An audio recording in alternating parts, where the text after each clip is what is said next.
Royal cues में आपका स्वागत है। और आज बायोलॉजी का नेक्स्ट टॉपिक पढ़ रहे हैं हम, जिसमें हम लोग कोशिका विज्ञान के आज चौथा दिन पढ़ रहे हैं, यानी कि कुछ शेष बच गया है कोशिका विभाजन में, उसको हम चर्चा कर रहे हैं। ठीक, बैठो। कोशिका विभाजन पढ़ने से पहले थोड़ा सा पीछे वाला टॉपिक को रिवीजन कर लीजिए। पीछे हम लोग पढ़े थे कि लवक के बारे में। लवक यानी कि प्लास्टिड 3 प्रकार के होते हैं, वर्णी लवक, अवर्णी लवक तथा हरित लवक। ठीक, अवर्णी लवक, वर्णी लवक तथा हरित लवक होता है। ठीक, तो क्वेश्चन पूछा जाएगा कि पेड़ पौधे का हरा रंग किसके कारण होता है? हरित लवक, हरित लवक के कारण होता है। ठीक है, इसलिए पादप कोशिका के रसोई घर के रूप में किसे जाना जाता है? हरित लवक। ठीक है, क्वेश्चन पूछा जाएगा कि चुकंदर में कौन सा वर्णी लवक पाया जाता है? विटामिन पाया जाता है। जबकि टमाटर में लाइकोपिन पाया जाता है। गाजर में कैरोटीन पाया जाता है। ठीक, इसके बाद हम लोग पढ़े थे डीएनए के बारे में। डीएनए का संश्लेषण किनके द्वारा किया गया था? वाटसन, क्रिक के द्वारा किया गया था। ठीक, इन्होंने ही सर्वप्रथम डबल हेलिक्स मॉडल, डीएनए का डबल हेलिक्स मॉडल किनके द्वारा दिया गया था? वाटसन एवं क्रिक के द्वारा। इसके लिए नोबेल पुरस्कार भी दिया गया था। कब? 62 में दिया गया था, 1962 ईस्वी में दिया गया था। चलिए, आरएनए 3 प्रकार के होता है। आरएनए 3 प्रकार के होता है। कौन कौन? एमआरएनए, टीआरएनए होता है। ठीक, एमआरएनए को मैसेंजर आरएनए के नाम से जाना जाता है।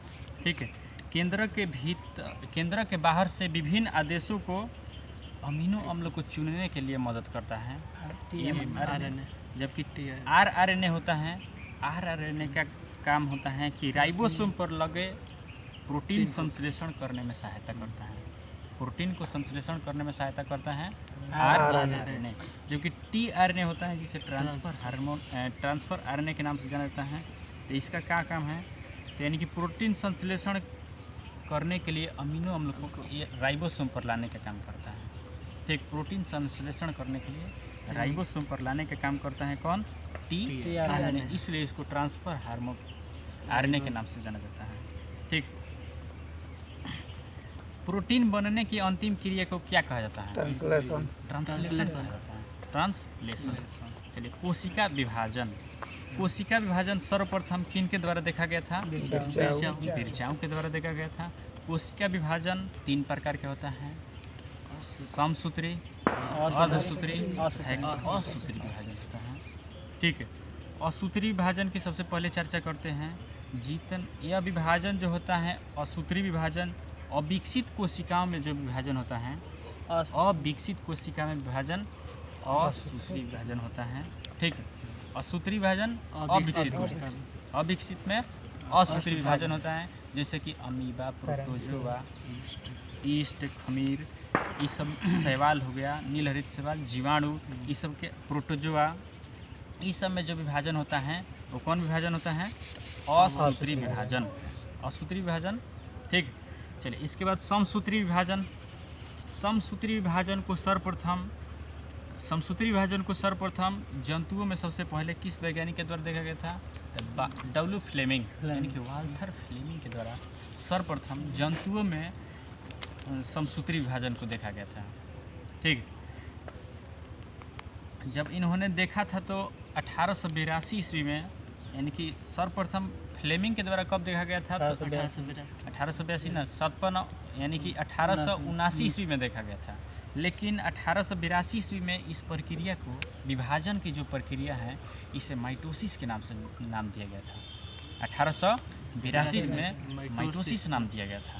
ठीक है, और जो यह विभाजन होता है कायिक कोशिका कहा जाता है। क्वेश्चन पूछा जाएगा कि कायिक कोशिका में विभाजन किसके प्रकार होता है?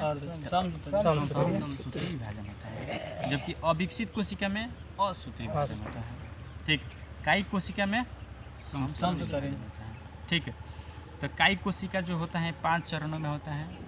इंटरफेज, प्रोफेज, एनाफेज, मेटाफेज तथा टेलोफेज में होता है। 5 चरणों में होता है।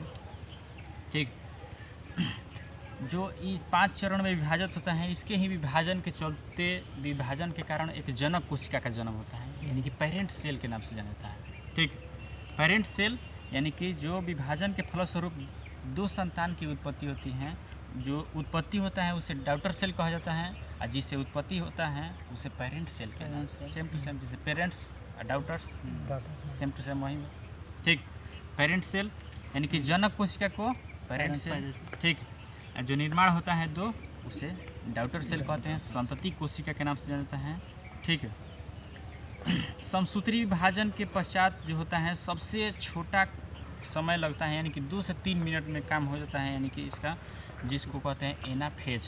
एनाफेज का जो चरण होता है मात्र 2 से 5 मिनट में समाप्त हो जाता है। ठीक, अब नेक्स्ट टॉपिक है इसका अर्धसूत्री विभाजन। अर्धसूत्री विभाजन के बारे में सर्वप्रथम जानकारी हर्म तथा मूरे के द्वारा दिया गया था। हर्म तथा मूरे के द्वारा दिया गया था कब? 1905 में, बंगाल विभाजन के समय। ठीक, तो अर्धसूत्री विभाजन जो है, अर्धसूत्री विभाजन को किस नाम से जाना गया था? तो मायोसिस के नाम से जाना गया, मियोसिस के नाम से जाना गया। जबकि इसे हम लोग पहले पढ़े थे कि माइटोसिस पढ़े थे। ठीक, ये क्या है? तो मियोसिस है। अर्धसूत्री विभाजन में मियोसिस। और सूत्री विभाजन की खोज सर्वप्रथम किनके द्वारा किया गया था? तो बीजमैन के द्वारा। ठीक, अर्धसूत्री विभाजन बीजमैन के द्वारा। लेकिन सर्वप्रथम विस्तृत अध्ययन किसके द्वारा? तो स्ट्रासबर्ग के द्वारा 1888 ईस्वी में किया गया था। ठीक, फिर से थोड़ा सा रिपीट कर लेते हैं। कोशिका विभाजन मुख्यतः 3 प्रकार होता है: अर्धसूत्री, समसूत्री, असूत्री। 3 प्रकार हो गया। असूत्री विभाजन अविकसित कोशिका का विभाजन जो होता है असूत्री होता है, जैसे जीवाणु, प्रोटोजोआ, नीलहरित शैवाल, ईस्ट, अमीबा, इस सब में जितना भी होता है विभाजन असूत्री विभाजन होता है। ठीक, इसके बाद समसूत्री विभाजन होता है, जितना भी कायिक क्रियाओं में विभाजन होता है, कायिक कोशिका में विभाजन समसूत्री विभाजन होता है। ठीक, समसूत्री विभाजन की प्रक्रिया के सबसे पहले जर्मनी के एक वैज्ञानिक हैं जिनके द्वारा देखा गया था, फ्लेमिंग के द्वारा देखा गया था। लेकिन इनके बारे में इस प्रक्रिया को नाम माइटोसिस दिया गया था 1882 में।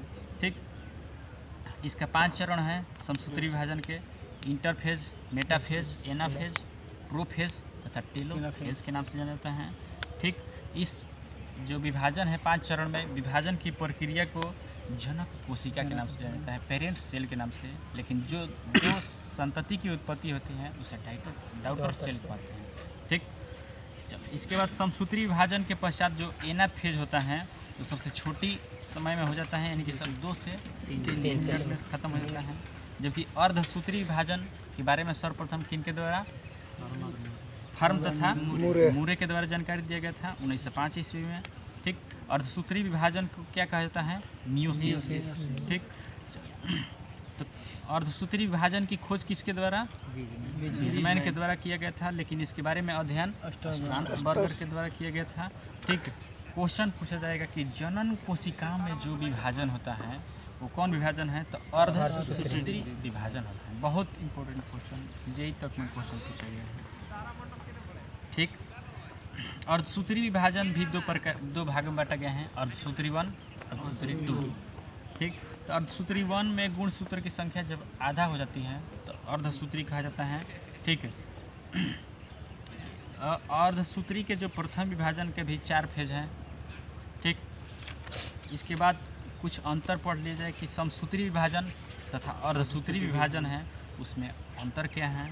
तो अभी हम लोग पढ़े कि समसूत्री विभाजन कायिक कोशिका में जो विभाजन होता है उसे समसूत्री विभाजन कहा जाता है। अर्धसूत्री विभाजन किसे कहा जाता है?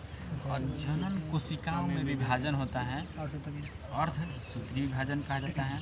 क्वेश्चन पूछा जाएगा कि किसमें कम समय लगता है, तो हम लोग पढ़े कि समसूत्री में 2 से 3 मिनट में हो जाता है, जबकि अर्धसूत्री में विभाजन अर्धसूत्री में विभाजन सबसे अधिक समय तक लगता है।